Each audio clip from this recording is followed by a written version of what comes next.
This is Jay with Car Guys New England, and today we're going to fix my wife's Lincoln Town Car Lowrider.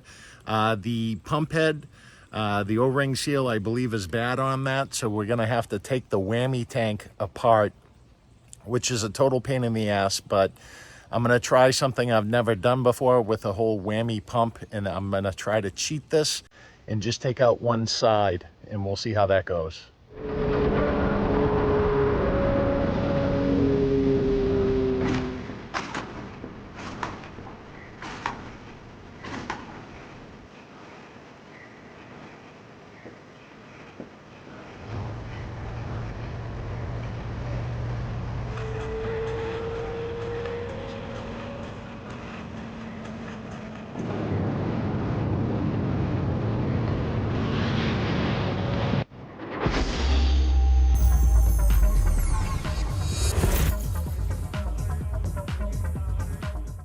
It's time to fix Charlotte's car. I got a pump hooked up to the whammy, and just gonna turn this bad boy on. Stop pumping oil. There we go.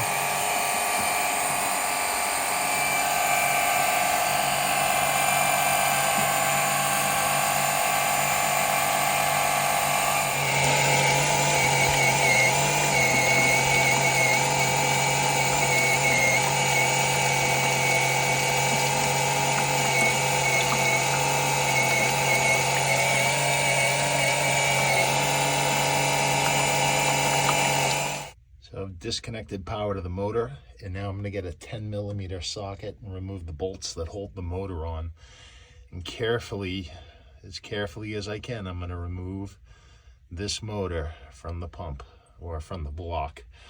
Then what I'm going to do is I'm going to take off the nuts for the tank rods, and I'm going to try to cheat this whammy tank because I really don't want to have to pull everything out.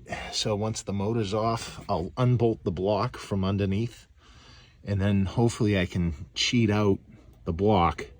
That way I can change out the pump head. All right, so we have removed the motor from the block. All right, so I was able to cheat this out. So I should be able to get at this now, so I can undo the pump head. I'm going to put a number 11 in. And then I'm also going to replace the seal on this. Made a nice mess, but I got my oil absorbent blankets in here. All right, so I had to stop because of the rain the other day, but I've taken the hoses off and just labeled them drivers and passenger, and also the dump connectors. So now I have this separate unit, which I'm going to bring to my makeshift workstation. And I'm going to take the pump head off and inspect the O-ring behind it. All right, so now this is on our makeshift table, and I'm going to just remove these 4 bolts from the pump head and remove the entire unit. All right, so I've taken the pump head off, and the O-ring actually, it looks okay. This is weird.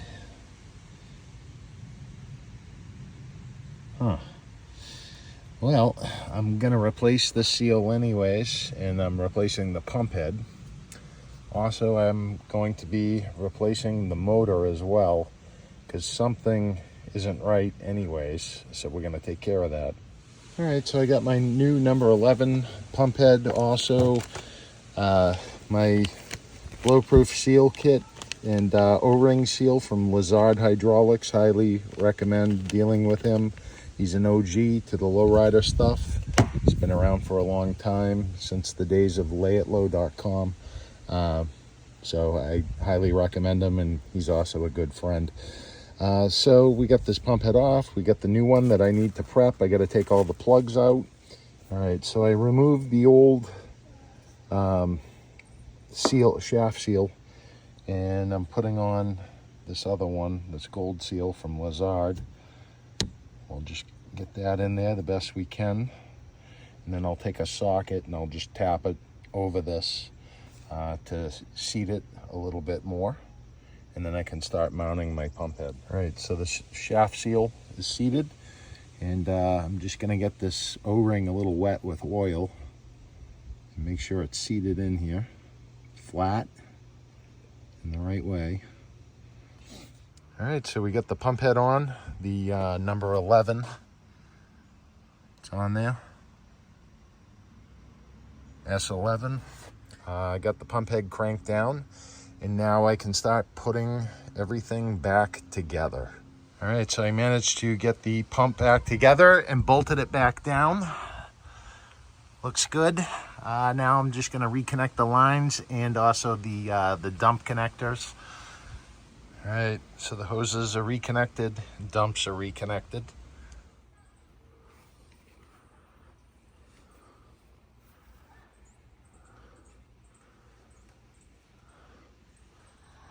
All right, so I have figured out the problem on Charlotte's car, and it's all fixed. But I wanted to show you guys. So when I pulled the motor off, I noticed all this carbon around here, and the bearing doesn't feel too good, but it's not the bearing. So upon closer inspection, I noticed that the coupler was stuck on the spline for the motor. Now, I don't know if you can see this, but it looks like this has been arcing. And also the coupler was also arcing. And then basically it destroyed the motor spline. So that's why it felt weak and like it couldn't do anything. So what was happening was there had to have been a bad ground, and it was grounding itself to the pump head through the motor shaft, through the coupler, which, you know, that's not a good ground. So what I need to do on a car now is put together some sort of ground strap, because I did have the blocks anodized, and anodizing does not conduct electricity well. However, I did have the company that anodizes these mask the thread holes in the block. So what I'm going to do to fix this permanently is I'm going to get some sort of copper strap, or I might even get a 2-post motor that has a ground built in for the front and the back, and I'm going to just ground it to the rack, or I'll get like a car type ground, and I'll ground it from under the rack, under the pump, to the motors. That way the motors are directly grounded, and then hopefully I won't have this problem again on this car, because I ended up pulling apart the entire setup just for a bad motor, basically. Not a big deal. It was a big upgrade to put the number 11 pump head in the car, so I'm happy with that. I like how the car is lifting now, and I think my wife is going to be very happy with that as well.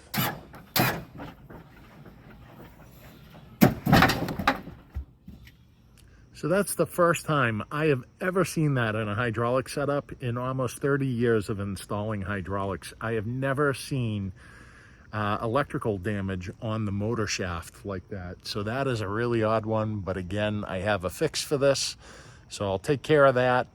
Maybe I'll do that in another video, but I hope you guys enjoyed this video. If you enjoyed this video, give the video a like. If you're not subscribed to our channel, we have a lot of upcoming lowrider content coming, and I promise you it won't disappoint. But again, thank you for watching. If you have any questions or comments, be sure to comment down below. This is Jay with Car Guys New England. Until next time, take care.